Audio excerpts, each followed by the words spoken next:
오늘 4월 첫째 주간에 우리에게 주실 말씀은 마가복음 15장 6절부터 15절까지 말씀입니다. 마가복음 15장 6절부터 15절 말씀까지입니다. 우리 주신 말씀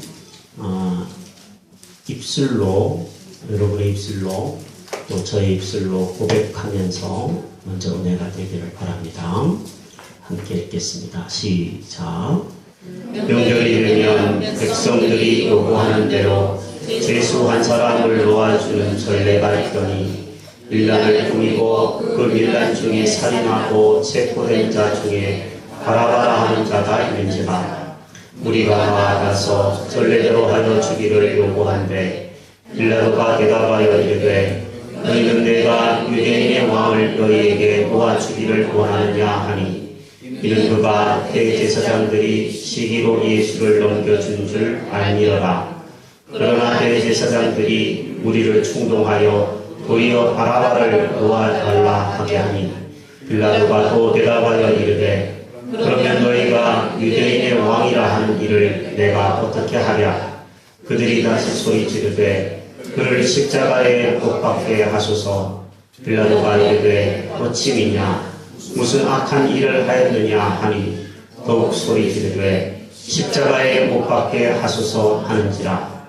빌라도가 우리에게 만족을 주고자 하여 바라바는 놓아주고 예수는 채찍질하고 십자가에 못 박히게 넘겨주니라. 아멘. 4월달이 시작이 되었습니다. 이 4월달에는 교회적으로는 사순절 기간이 계속되고 있고요. 또 4월 14일부터 19일까지는 특히 사순절 중에서도 고난주간으로 일컬어지는 한 주간이 있습니다. 4월 20일 날 셋째 주일에는 부활주일이 또한 절기상 있습니다. 교회력으로는 보면 굉장히 중요한 한 달이 되는데요. 저는 앞으로 한 달 동안, 앞으로 오늘부터 2주 동안은 고난의 예수님을 만난 사람들을 함께 살펴보려고 그러고요. 또 그 다음 2주 동안은 부활의 예수님을 만난 사람들을 살펴보면서 하나님이 주시는 은혜를 사모하고 받기를 원합니다. 제가 요즘에 주일날 이 메시지를 주제에 맞게 이렇게 시리즈 형식으로 준비를 하고 있는데, 저도 시리즈별로 준비하다가 보니까 나는 생각들을 집중해서 좀 할 수 있어서 좋고, 또 말씀을 묵상하고 듣는 여러분도 매주 바뀌어지는 내용보다는 한 달, 길면 2달, 3달 정도 하나의 시리즈 주제를 가지고 묵상하면서 여러분에게 주시는 메시지를 깊이 묵상하고 받을 수 있는 기회가 되었으면 좋겠습니다. 주께서 이 봄의 계절에 이 예배에 참여하신 여러분 한 사람 한 사람을 그냥 돌려보내지 않으시고 각 사람에게 합당한 말씀 은혜 주시기를 주의 이름으로 축복합니다. 여러분이 합당한 은혜를 받기 위해서는 말씀에 집중하시고 경청하시는 자세가 필요하리라고 생각합니다. 제가 신앙생활을 처음 할 때 저를 가르쳐 주셨던 선배들은 이렇게 얘기했어요. 저 같은 경우에는 대학생 때 신앙생활을 본격적으로 시작되었는데 설교를 2시간짜리를 들었습니다. 그때 당시에. 그러면 2시간을 앉아있으면 온몸이 뒤틀어집니다. 사실은 한 30분만 앉아있어도 몸이 막 엉덩이 땀띠 날라 그러잖아요. 그런데 책상 자리를 하고 항상 설교자를 딱 쳐다보게 했어요. 그게 훈련이었어요. 그래서 30분 설교는 듣는 것 같지도 않더라고요. 나중에 되니까. 자세가 얼마나 중요한지를 선배들이 가르쳐 주었습니다. 사모하는 마음으로. 제가 좀 잘생겼잖아요. 네, 저를 좀 쳐다보는 또 재미도 좀 느끼시면서 하나님이 주시는, 저를 통하여 주시는 말씀을 여러분이 받고 가시기를 주의 이름으로 축복합니다. 네, 오늘은 이 예수님의 고난을 통하여서 예수님을 만난 한 사람, 바라바라고 하는 사람을 살펴보려고 합니다. 바라바에 대해서 들으니까 바라봐야 되겠죠? 네, 잘 바라보시기 바랍니다. 이 본문에 등장하는 이 바라바라고 하는 사람이 나오는데 이 사람은 중죄인입니다. 마태복음을 읽어보면 이 사람은 강도였다 이렇게 표현을 하고 또 오늘 본문에 보면 밀란을 일으켰다. 밀란이라는 말은 우리말로 하면 폭동을 일으켰다라는 얘기죠. 그래서 살인을 범하고 체포가 되어서 지금 십자가형을 앞두고 있는 중죄인입니다. 이 사람의 이름이 바라바지만 마태복음을 읽어보면 여러분 유심히 살펴보니까 제가 이번에 발견한 건데 바라바의 원래 이름은 예수더라고요. 예. 즉 우리가 알고 있는 예수님과 이름이 똑같습니다. 바라바라고 하는 예수냐 아니면 유대인의 왕 예수냐 이런 표현이 마태복음에 나오기 때문에 더 관심이 가는 인물입니다. 어떤 신학자는 이 바라바를 일컬어서 이렇게 표현을 했습니다. 그는 모든 인류를 상징하는 죄인이다. 따라 해볼게요. 그는 모든 인류를 상징하는 죄인이다. 왜 이렇게 이야기할 수 있을까요? 그것은 모든 인류는 이 땅에 살아가는 모든 사람들은 다 죄인이라는 얘기죠. 모든 사람이 죄를 범하였음에 하나님의 영광에 이르지 못하더니 모든 인류는 죄를 지어서 형벌을 받고 그로 인해서 죽을 날을 받아놓고 기다리는 사람입니다. 우리는 살려고 사는 게 사실은 아닌 거예요. 젊은 친구들한테는 살아갈 날이 창창하긴 하지만 여러분은 지금 죽으러 가고 있는 것입니다. 오늘도 우리는 자꾸만 죽음의 무덤 가운데로 가까이 다가가고 있는 인생입니다. 왜 이렇게 죽음이 왔습니까? 성경은 이렇게 이야기하죠. 죄의 삭은 사망이다. 우리에게 사망이 있는 것은 죽음이 있는 것은 죄이기 때문에 그렇다는 겁니다. 지금도 감옥 안에 가두어져 있고 사형의 날짜를 기다리는 사람만 죄를 지은 죄인이 아니라 저와 여러분도 똑같은 죄인이라는 겁니다. 오늘 예배 오지 못하셨는데 정원자 집사님 시동생이 49세의 젊은 나이에 갑자기 하나님의 부름을 받았습니다. 이분은 차량을 운전하시는 분이에요. 그런데 차를 정비하다가 차에서 무슨 부속품이 튀어나와서 머리를 때렸어요.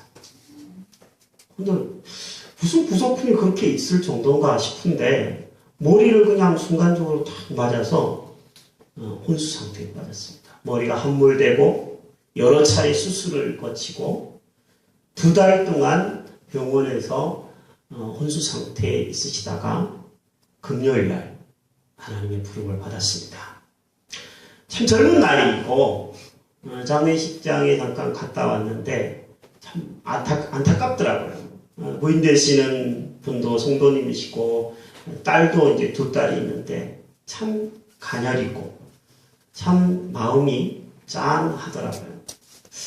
그런 우리 주변에 이렇게 갑작스러운 죽음을 맞이하는 사람들이 생각보다 상당히 많이 있습니다. 나한테는 일어나지 않겠지.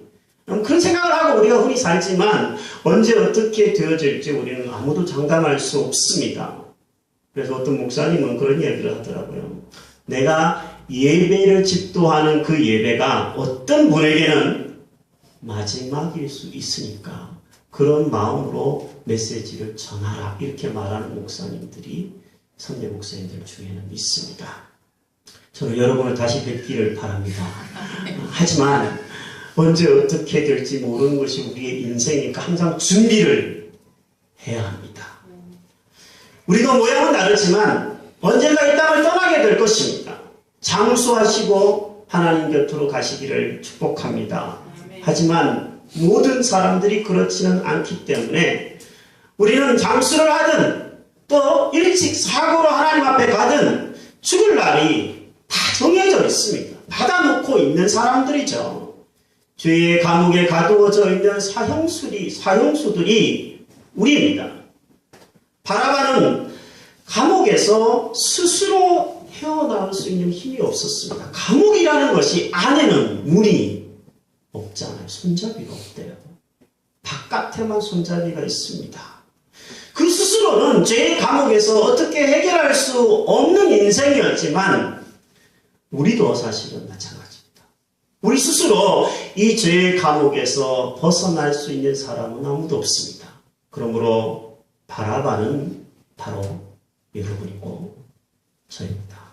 따라해볼게요. 바라바는 나 자신이다.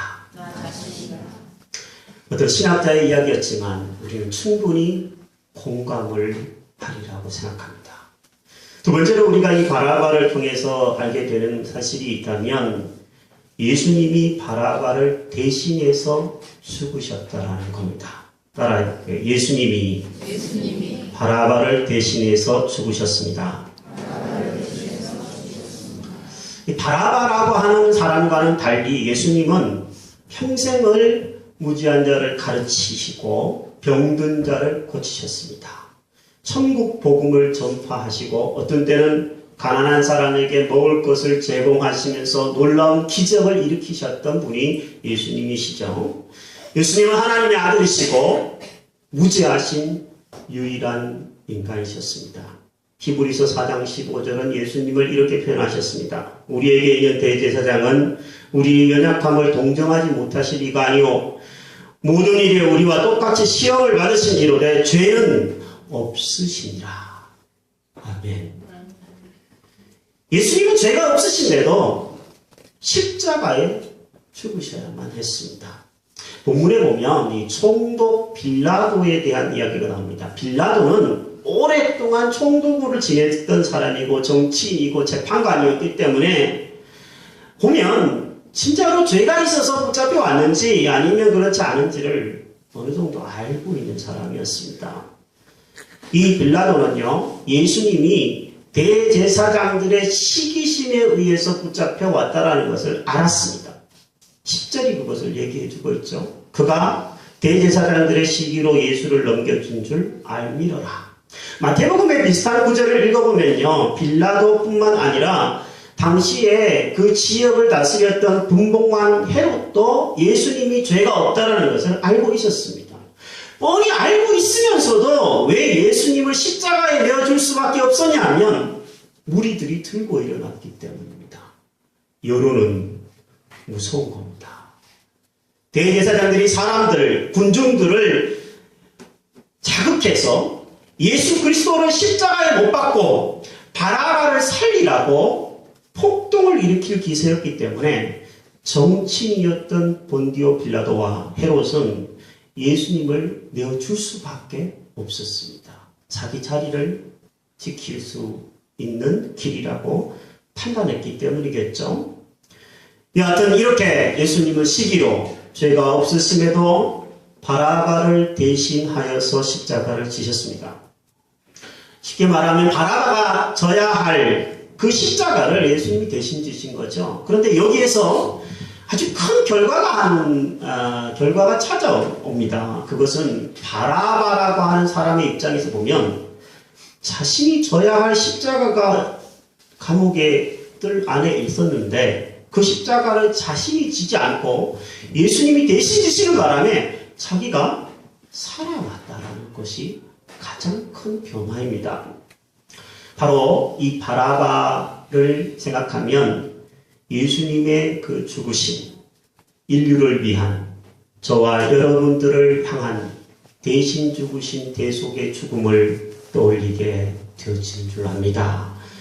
베드로전서 3장 18절에는 이 부분을 이렇게 설명합니다. 그리스도께서 단번에 죄를 위하여 죽으사 의인으로서 불의한 자를 대신하셨으니 이는 우리를 하나님 앞으로 인도하려 하십니다. 예수님이 저와 여러분들을 하나님 앞으로 인도하고 살 길을 열어주시기 위해서 내가 져야 할 십자가를 대신 지시고 가셨다라는 말씀입니다. 미국에 한 목사님이 계셨습니다. 성도님의 가정에 신방을 가는데요. 이 성도님 가정은 남편은 예수를 믿지 않고 믿어지지가 않아서 교회를 다니지 않는 사람이었고 부인은 신앙생활을 잘 하신 분이었다고 합니다. 이 가정은 농장을 경영하는 가정이었대요. 부인은 열심히 믿는 집사님이었는데 신방을 갔습니다. 근데 갔더니 남편이 그날따라서 목사님 앞에 오늘 제가 특이한 광경을 보았는데 한번 좀 보십시오. 그러면서 목사님을 데리고 닭장으로 남편이 인도를 해서 남편의 이야기를 듣게 되었습니다. 이 남편의 이야기를 들어보니까 간밤에 간밤을 지내고 아침이 되어서 닭장의 주인이 들어가 보니 닭은 꼼짝을 하지 않더래요. 그래서 어떻게 된 일인가 닭을 이렇게 손으로 눌러보니까 닭이 푹 쓰러지고 죽더랍니다. 근데 그 품 안에 병아리가 10마리가 삐약삐약 그러면서 살아서 꿈틀거리더래요. 어떻게 된 일인가 가만히 살펴보니까 이 어미닭은 목에 족제비가 물어서 피를 다 빨아먹고 죽은 흔적을 발견했습니다.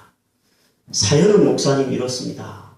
간밤에 족제비가 병아리를 잡아먹기 위해서 닭장 안으로 들어왔는데 어미닭은 이 새끼 병아리를 살리기 위해서 필사적으로 자기의 품 안에 병아리를 품어냈습니다. 이 족제비가 새끼 병아리를 어떻게 할 수 없으니까 어미 닭을 공격하고 결국에는 새끼 병아리를 살리기 위해서 어미 닭은 자신의 목숨을 희생한 것으로 보입니다. 참 멋지지 않습니까? 목사님에게 남편이 이렇게 이야기를 했습니다.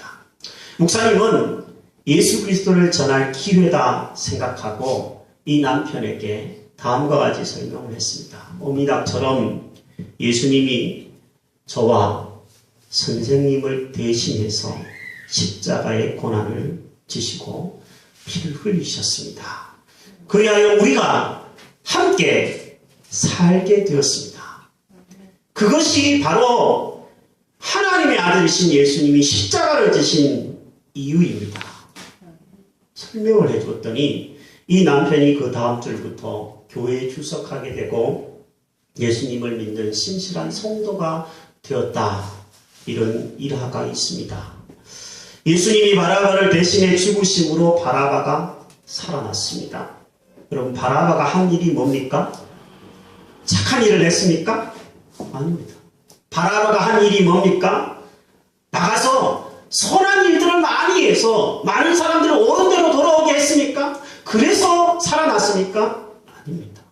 오직 바라바가 살아난 이유는 단 한 가지입니다. 예수 그리스도가 바라바를 대신해 십자가를 지셨기 때문에 살아났습니다. 저와 여러분들이 살아나는 것도 구원함을 얻는 것도 마찬가지입니다. 우리가 도덕적으로 아주 열심히 살아서 구원을 얻는다면 이 자리에 구원을 얻을 사람이 누가 있을까요? 선행을 많이 해서 구원을 얻는다면 이 자리에 구원 얻을 사람이 과연 몇 사람이나 될까요?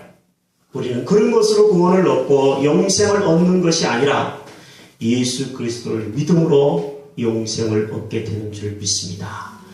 그렇다고 해가지고 착한 일 하지 말아도 된다 이런 얘기는 아닙니다. 다만 우리가 살아날 수 있는 길은 예수 그리스도를 믿는 길밖에 없는 줄로 압니다. 이 자리에 예배를 드리고 있지만 나는 아직 잘 모르겠다. 나는 아직 예수님이 나를 위해서 십자가에 죽으신 것이 나와 별로 상관이 없게 느껴진다. 그런 분이 있다면 여러분이 살 수 있는 길을 제가 소개해 드립니다. 예수 그리스도를 믿고 받아들이셔야 여러분이 삽니다.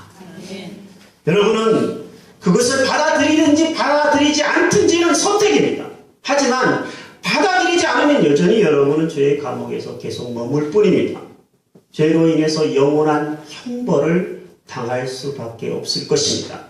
하지만 받아들인다면 여러분들은 생명의 길을 얻게 되고 영원한 생명을 얻게 된 줄로 압니다. 이런 이야기가 있습니다. 오래전에 한 청년이 있었습니다. 이 청년은 노름을 하다가 빚을 많이 졌습니다. 돈을 많이 잃게 됐습니다. 화가 나서 사람하고 싸우다가 그만 사람을 죽이고 말았습니다. 체포되었습니다. 감옥에 가두어져서 사형을 언도받게 됩니다. 그런데 이 청년의 젊은 혈기를 안타까워하는 가족들, 이웃들, 친구들이 탄원서를, 진정서를 제출해서 이 사람이 살 수 있는 길을 모색하기 시작했어요. 그래서 당시 그 지역을 다스리던 사람이 청년의 간곡한 부탁을, 가족들의 간곡한 부탁을 받아들이게 됩니다. 그리고 이 청년을 위해서 청년을 위한 특별 사면장을 작성해 청년을 찾아갑니다. 감옥으로. 그리고 감옥에서 청년을 찾아 면담을 합니다. 여보게 청년, 나와 잠깐 이야기를 할 수 있겠는가? 묻습니다. 청년은 그 자리에서 싫다고 얘기합니다. 왜냐하면 나를 전도하러 누군가 왔구나. 나를 예수 믿게 하려고 저 사람이 왔나 보다. 이렇게 생각했던 것 같아요. 그래서 나는 듣기 싫고 나는 이 세상도 싫고 당신도 싫으니 나한테 어떤 얘기도 하지 마시오. 감옥에서 그 사람을 쫓아냈어요. 그 지역을 다스리던 주지사는 이 청년이 참 안타까웠습니다. 그러지 말고 내 얘기를 한번 들어보게. 난 자네를 위해서 너무나 좋은 소식을 가지고 왔으니 이야기를 한번 들어보기 바라네. 얘기했지만 청년은 끝끝내 당신이 나한테 계속 얘기하고 그런다면 사람을 불러서 쫓아내겠다. 쫓아내버렸어요. 그래서 이 청년은 어쩔 수 없게요. 사면장이 발부되었음에도 불구하고 결국에는 나중에 사형을 당하고 마는 사례가 있습니다. 주지사가 참 안타까운 마음으로 이 청년을 바라봤겠죠. 그리고 이 주지사가 돌아간 다음에 감옥의 간수는 청년에게 이렇게 물었습니다. 아니, 왜 주지사를 그렇게 쫓아내느냐? 그랬더니 주지사라고요? 조금 전에 왔던 그 사람이 주지사란 말입니까? 몰랐습니다. 그렇게 뒤늦게 후회를 냈지만 이미 시간은 지나버렸습니다. 사형 집행일이 되었습니다. 그날 교도소의 소장은 이 청년에게 마지막으로 남기고 싶은 말이 있다면 이야기하라고 이야기를 했습니다. 이 청년의 대답은 이랬다고 합니다. 예, 제가 마지막으로 남기고 싶은 이야기는 이 말인데 사람들에게 좀 전해주십시오. 내가 죽는 것은 살인을 범했기 때문이 아니라 주지사의 특별 사면장을 몰라보았기 때문에 죽은 것이라고 말을 해주십시오. 이렇게 뒤늦게 후회를 했다고 합니다. 사랑하는 여러분, 우리는 살면서 사단이 주는 어려움들을 당합니다. 이 세상의 삶의 어려움이 사단이 그것을 통하여서 자꾸만 우리의 마음을 좁아지게 만들어요. 어려운 일을 만나고 억울한 일을 만나면 마음의 문이 닫히죠. 그래서 누구의 이야기도 듣고 싶어 하지 않는 것이 인간의 모습입니다. 하지만 여러분, 하나님께서는 여러분이 마음의 문을 닫도록 그냥 두시는 분이 아니라 열도록 하시는 분이십니다. 여러분이 마음의 문을 열고 하나님이 주시는 사면장을 받아들이게 되면 여러분은 죄 사함의 은혜를 얻고 영생을 얻게 될 줄로 믿습니다. 하지만 이 주어진 사면장을 여러분이 팽개치고 나는 뭐 상관없어. 세상에서만 잘 살면 되지 뭐. 그냥 마음대로 똑같이 살아간다면 여러분에게는 영생이 없을 것입니다. 저는 목사로서 오늘 이 자리에 있는 분들 중에 믿지 않는 분이 단 한 분이라도 있다면 여러분의 마음의 문을 열고 날 대신하여 죽으신 예수님을 구세주로 주인으로 받아들이시고 영생 얻게 되기를 주의 이름으로 축복합니다. 믿고 있는 분들이 많으실 거라고 생각합니다. 믿고 있는 여러분들에게 말씀드립니다. 영원히 사는 길은 믿음의 길을 끝까지 걷는 것입니다. 중간에 탈락하고 중간에 돌아서서 엉뚱한 길을 가는 사람들이 많습니다. 생각보다. 여러분, 세상의 길이 넓어 보이고 편안해 보입니다. 하지만 그 길은 사망의 길입니다.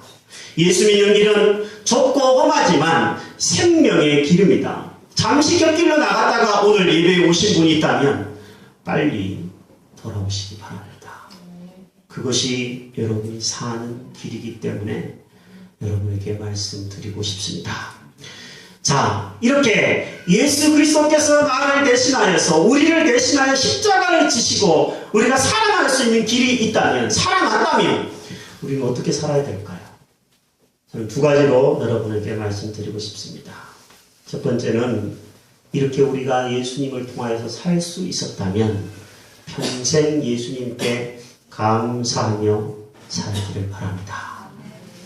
나를 대신하여 누군가 죽어줬고 내가 살아났다면, 여러분이 만약에 물에 빠졌는데 여러분을 살리려고 누군가 물속에 뛰어들었다가 그 사람이 대신 죽고 여러분이 살았다면 어떻게 사시겠습니까? 적어도 그 사람에게 감사를 표현하면서는 살아야 되지 않을까요? 그 사람의 일가에게 감사를 표현하면서 사는 것이 마땅할 것입니다. 하지만 이상하게도 교회를 다니고 예수를 믿으면서도 예수님께 감사를 표현하지 못하는 사람들이 자꾸 생겨나고 있습니다. 자기 살기 바빠서 감사의 예배를 잊어버립니다. 자기 살기 바빠서 감사의 기도를 잊어버리고 삽니다. 자기 살기 바빠서 감사의 표현을 상실한 채 살아가는 성도가 있다면 저는 미안한 얘기지만 그 사람은 진짜 성도가 아니라고 생각합니다. 여러분과 제가 진정한 성도인지 알 수 있는 비결은 감사하면서 주님께 영광 돌리느냐, 그렇지 않느냐입니다. 여러분, 이 자리에 오시면서 내가 그동안 감사를 잊고 살았구나. 내가 그동안 감사의 예배도 있고 억지로 예배를 참고 견디면서 겨우 나 예배 드렸어. 그 정도에서 그치고 있었다면 이 시간 하나님께 이렇게 기도했으면 좋겠습니다. 주님, 내 안에 날 대신에 죽어주신 주님께 감사하는 진정의 예배를 드리게 하옵소서. 제가 세상에 살면서 불평하고 원망하고 짜증 부렸던 것들 회개합니다. 날 살려주신 주님, 그 주님께 감사하기를 원합니다. 감사의 예배를 드리기를 원합니다. 감사의 삶을 살기를 원합니다. 감사의 기도를 드리기를 원합니다. 이렇게 다시 한번 결단하는 시간이 되시기를 주의 이름으로 축복합니다. 또한 이웃을 섬기면서 이웃을 살리는 삶을 사는 것이 살아난 삶의 마땅한 도리라고 생각합니다. 본문의 빌라도는 감옥에 가두어지기 전까지 세상에 있는 것만을 위해서 살았습니다. 자기 것만을 위해서 산 거죠. 강도질했죠. 폭동을 일으켰죠. 사람을 살해했죠. 자기 살기 위해서 어쩌면 어쩔 수 없이 다른 사람의 것을 빼앗고 다른 사람을 해치면서 살았을 것입니다. 하지만 빌라도가 자기를 대신해서 무죄한 예수님이 죽는 모습을 지켜보면서 그는 많은 생각을 했을 것입니다. 전하는 바에 따르면요, 나중에 이 바라바는 예수를 믿게 되었다고 합니다. 그는 석방된 이후에 자기 대신 십자가를 지신 예수님을 보기 위해서 갈보리로 달려갑니다. 바라바는 주님께서 골고다 십자가 언덕 위에 십자가를 지시는 모습을 지켜봤을 것입니다. 그리고 저 사람이, 저 예수님이 나 때문에 죽으셨다라는 것들을 그는 고백했을 것입니다. 주님이 나 때문에 죽으셨군요. 고백하고 그는 예수를 믿고 새로운 인생을 살았을 것입니다. 사랑하는 여러분, 저와 여러분도 나를 살리기 위해서 죽으신 예수님께 이렇게 고백할 수 있어야 될 줄 압니다. 예수님, 당신이 나 때문에 죽으셨군요. 당신이 나 대신 죽으셨군요. 그렇게 고백할 수 있는 사람이 믿음 있는 사람입니다.